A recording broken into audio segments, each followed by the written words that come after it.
Halo sobat, pintu teater 1 telah dibuka. Kali ini Mimin bakal ngebahas salah satu film yang berjudul Micmacs.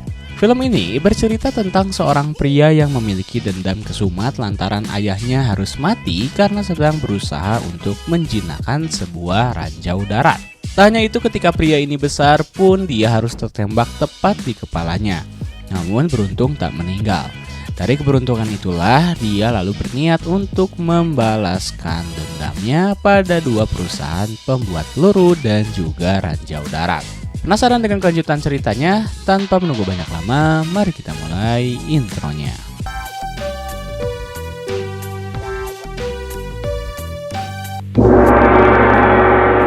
Scene diawali dengan seorang pria yang terlihat sedang menjinakkan sebuah ranjau darat. Dia merupakan seorang tentara Perancis. Tapi nasib malang, saat itu si pria tersebut tak berhasil menjinakkan bom tersebut sehingga meledakkan pria tersebut dan sekitarnya. Sementara di sisi lain, mengetahui kalau suaminya telah meledak, sang istri pun menjadi bersedih dan menangis di depan anaknya. Sang anak kala itu tak mengerti apa-apa. Sebut saja sang anak kecil itu dengan nama Basil. Dan Basil kecil pun ikut-ikutan menangis. Beberapa hari kemudian, sebuah kiriman foto kejadian ayahnya meninggal dibuka oleh Basil kecil. Lantas Basil pun melihat logo perusahaan produsen senjata yang telah membunuh ayahnya tersebut. Seketika Basil pun langsung memiliki tekad untuk membalaskan dendamnya itu atas kematian sang ayah kepada perusahaan produsen senjata itu. Scene kemudian berpindah kepada beberapa tahun setelah kejadian. Kini Basil telah dewasa. Dia bekerja di sebuah toko kaset. Dan ketika sedang jam kerja malam hari, tiba-tiba dari jalanan terdengar suara-suara gaduh.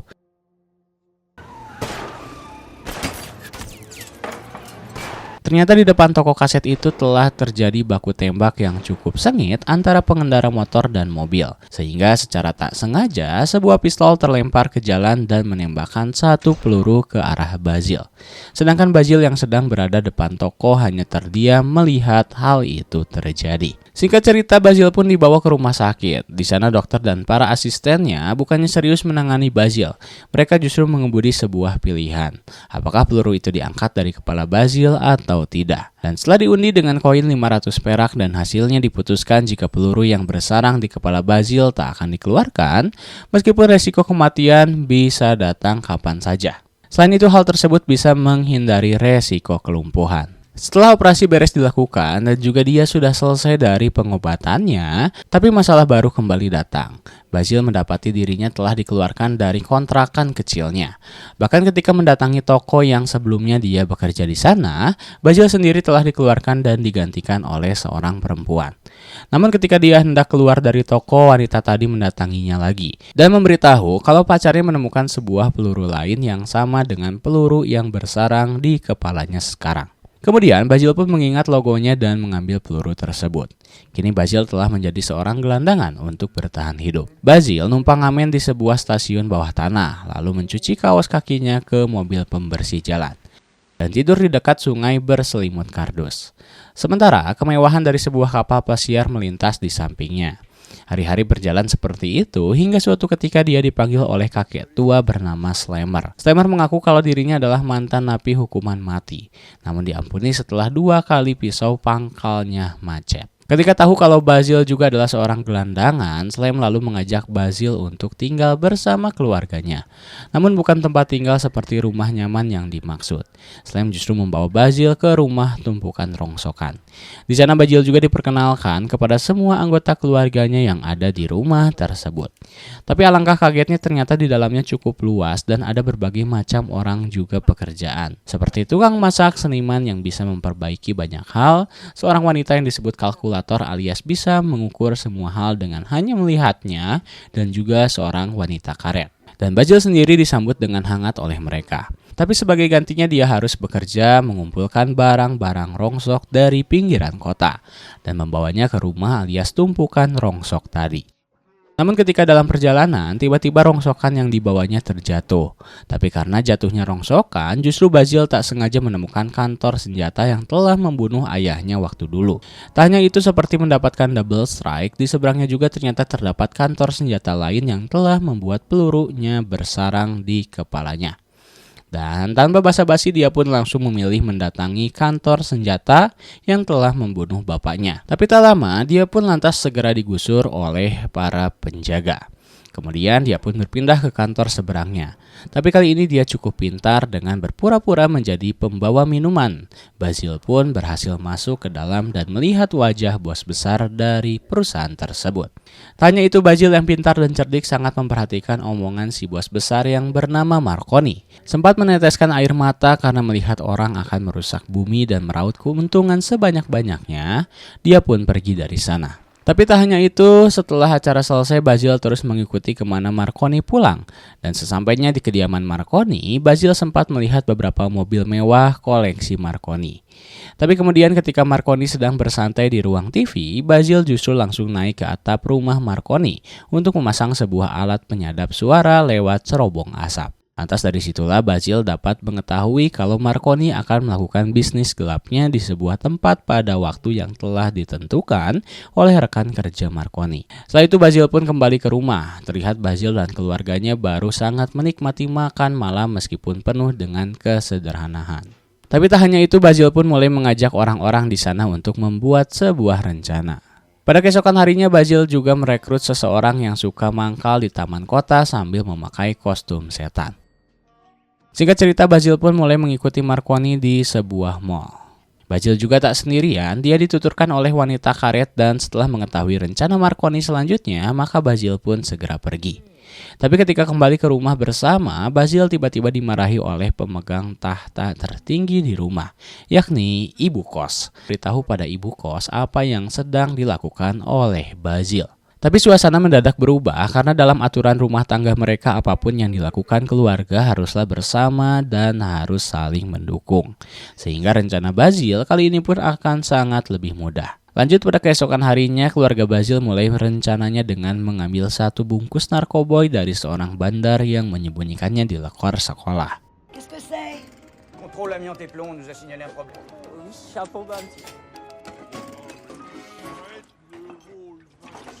Setelah berhasil dan melakukan taktik peralihan, lantas mereka pun segera cabut dari sana. Tak sampai situ, hasil dari narkoba yang telah dibawa kemudian mereka masukkan ke dalam saku seorang rekan bisnis dari Marconi yang tadinya akan berangkat menggunakan pesawat.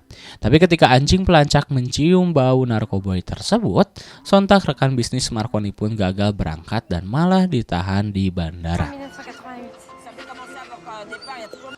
Il fallait passer à l'enregistrement des bagages avant. Que je vous explique.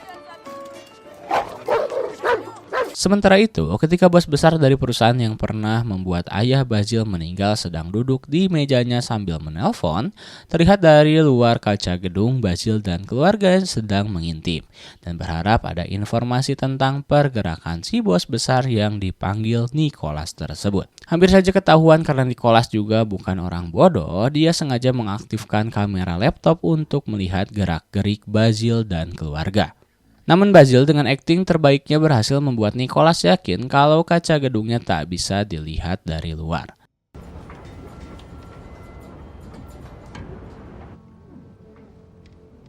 Lalu tak lama Basil pun berhasil melihat informasi yang ada di laptop Nicholas, sehingga bisa mengetahui mau kemana Nicholas selanjutnya. Setelah dari kantor, Nicholas kemudian beranjak dari kantornya keluar. Namun apa daya, Basil juga sudah membuat ban mobil Nicholas bocor sehingga dirinya terpaksa berhenti dahulu. Sedangkan Basil sendiri dan keluarga sudah sampai di restoran tempat Nicholas dan rekan kerjanya bertemu. Namun di situ Basil langsung memberitahu kalau Nicholas tak akan bisa datang hari ini. Sehingga ketika Nicholas sampai di restoran tersebut, salah satu keluarga Basil langsung berhadapan dengan Nicholas dan membuat perjanjian bisnis baru, yakni rencana untuk menggulingkan pemerintahan. Lalu si penulis berhasil membujuk Nicholas agar mau ikut pada rencana penggulingan dengan bayaran yang lebih mahal. Lanjut pada malam harinya, si penulis lagi-lagi Basil gunakan untuk menyuruh Marconi mengirimkan satu anak buahnya untuk bertemu di sebuah tempat dengan anak buah Nicholas. Hal itu dilakukan untuk mengadu domba nantinya kepada dua perusahaan amunisi sekaligus dan membuat mereka saling menghancurkan perusahaan mereka sendiri. Sehingga pada keesokan harinya ketika dua anak buah dari masing-masing perusahaan bertemu, mereka pun saling membawa contoh dari model senjata yang mereka jual. Tapi pintarnya keluarga Basil langsung mengambil koper mereka menggunakan koper lain yang bisa langsung membuat barang tersebut lenyap seketika. Tentu saja setelah berhasil dari sana, si penulis kembali beraksi. Dia mengadu dombakan lagi kepada masing-masing perusahaan tentang contoh senjata yang harusnya mereka bawa, alias tidak menepati janji. Sehingga bos kedua perusahaan pun terlihat sangat stres dan kesal karena bisnis yang harusnya untung malah jadi buntung. Selanjutnya wanita kalkulator dengan penyadap suara berada di atas atap rumah Marconi. Sambil mendengar pertengkarannya lewat telepon dengan Nicholas sembari saling memberi ancaman bukti kejahatan. Sementara itu di rumah Marconi, pengawas CCTV berhasil dialihkan oleh pelacur sewaan Basil. Sehingga wanita karet berhasil masuk ke ventilasi udara dan memasukkan obat bius ke kopi pengawas CCTV.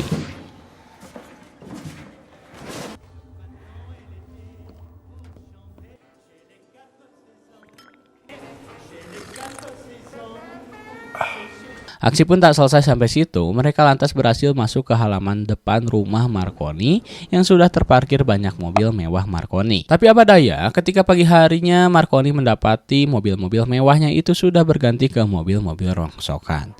Basil dan keluarga juga melakukan hal yang sama kepada rumah Nicholas. Salah satu keluarga Basil berpura-pura mengantarkan paket ke rumah Nicholas dengan kardus besar. Tak lama keluarlah wanita karet dan langsung mencuri koleksi organ tubuh antik milik Nicholas.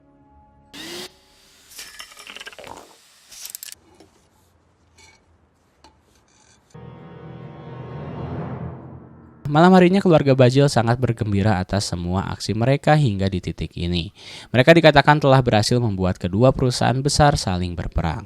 Akan tetapi Basil tak mau cepat-cepat merasa senang. Di seberang sungai terlihat perusahaan Marconi sedang membuat barang berisi senjata-senjata.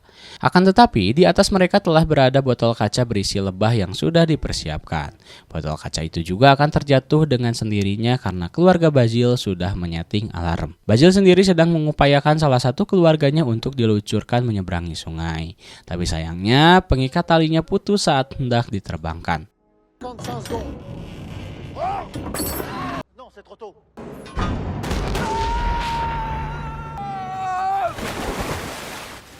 Alhasil dengan nekat Basil menggantikannya.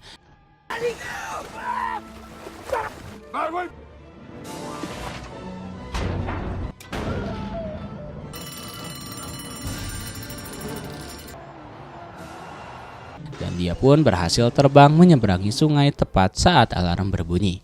Dan botol jatuh mengeluarkan lebah yang menyerang para pekerja. Basil lantas mencuri truk berisi senjata dan membuangnya ke dalam air.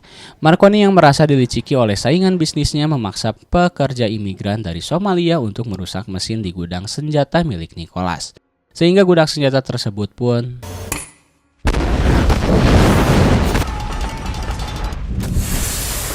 Sementara itu anggota keluarga yang lain lagi-lagi kembali berhasil memasukkan paket berisi wanita karet. Tapi sayang sebelum berhasil mencuri barang, Marconi datang dan langsung menghidupkan televisi. Lantas terlihatlah di berita kalau gudang milik Nicholas meledak terbakar.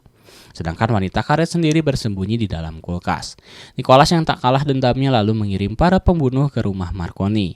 Dan sontak tiba-tiba saja listrik rumah Marconi pun padam. Dan ketika lampu menyala, para pembunuh sudah mengarahkan pistolnya ke arah Marconi. Mereka sendiri juga percaya kalau Marconi lah yang telah memasukkan narkoboy ke dalam saku mereka. Marconi lantas diikat dan dipermainkan dengan permainan roulette Rusia, alias pistol satu peluru. Sementara itu di atas rumah, Basil yang mendengarkan kekacauan itu lantas sangat khawatir dan panik. Namun tak lama tiba-tiba Nicholas tiba dan membunuh ketiga pembunuhnya. Karena dia tidak tahu kalau wanita karet mungkin sedang dalam bahaya. Tapi sayang seribu sayang, Basil langsung tertangkap dan dibawa kepada Marconi dan Nicholas. Dari sana barulah terungkap kalau Basil lah yang telah mengadu domba mereka. Lantas karena semua senjata mengarah kepada dirinya, Basil langsung berpura-pura pingsan. Lalu dia dibawa ke dalam mobil. Sementara itu wanita karet keluar dari kulkas setelah merasa kalau keadaan telah aman. lalu langsung menelpon keluarga untuk melakukan rencana B. Keluarga Basil kemudian kembali beraksi. Dalam rangka penyelamatan Basil, salah satu keluarga berhasil menghadang satu mobil dengan truk, lalu berakhir dengan tabrakan. Sedangkan satu mobil lagi yang membawa Basil menabrak mobil rongsok yang Selamat jatuhkan dengan mesin magnet. Lalu mobil tersebut langsung diangkat dengan magnet tersebut. Dan dengan waktu singkat Basil lantas berhasil diselamatkan. Sedangkan Marconi dan Nicholas kemudian dibius dan ditutupi oleh karung. Ketika sadar, keduanya telah mendengar bunyi pesawat. Lalu dibawa ke sebuah mobil pick-up yang dikejar anak-anak. Bahkan keduanya juga sempat mendengar suara azan berkumandang. Sesampainya di sebuah tempat, penutup kepala mereka akhirnya dibuka oleh seseorang tak dikenal. Lantas keduanya pun langsung disuguhkan dengan padang tandu serta posisi Marconi berada di bawah dan menginjak ranjau darat. Sedangkan Nicholas berada di atas dan menggigit granat. Lalu di depan mereka telah berada orang-orang dengan kerudung bercadar serta berpakaian serba hitam. Sambil memegang foto-foto korban peperangan, keduanya pun merasa takut dan mengakui kejahatan-kejahatan yang telah mereka perbuat serta fasilitasi. Marconi dan Nicholas kemudian saling menyalahkan hingga mereka jatuh dan melepas ranjau darat juga granat. Namun ternyata ranjau dan granat tersebut hanyalah mainan. Orang-orang di depan mereka juga adalah keluarga Basil yang sebenarnya sedang berada di dalam lokasi proyek pembangunan. Sedangkan suara pesawat adalah kreativitas keluarga Basil.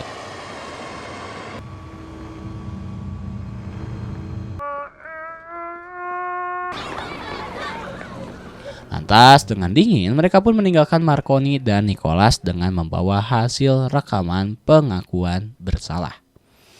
Singkat cerita, di rumah Rongso kemudian mereka mengunggah video tersebut dengan judul Penangkapan Pemasok Senjata Ilegal. Video tersebut menjadi viral dan masuk FYP, bahkan disaksikan oleh semua orang dari seluruh belahan dunia. Beberapa hari kemudian, Marconi yang baru keluar dari kantornya langsung dihadang para wartawan. Tak bisa menjawab satu persatu, akhirnya dia hanya berteriak sekencang-kencangnya. Sementara itu diberitakan kalau Nicholas sendiri sekarang telah kabur dan menghilang entah kemana. Sedangkan di rumah keluarga Basil, mereka telah berhasil merayakan kemenangan itu dengan sukacita, sambil berdansa dan berpesta. Meskipun sederhana, akan tetapi semuanya merasa bahagia. Dan film pun tamat.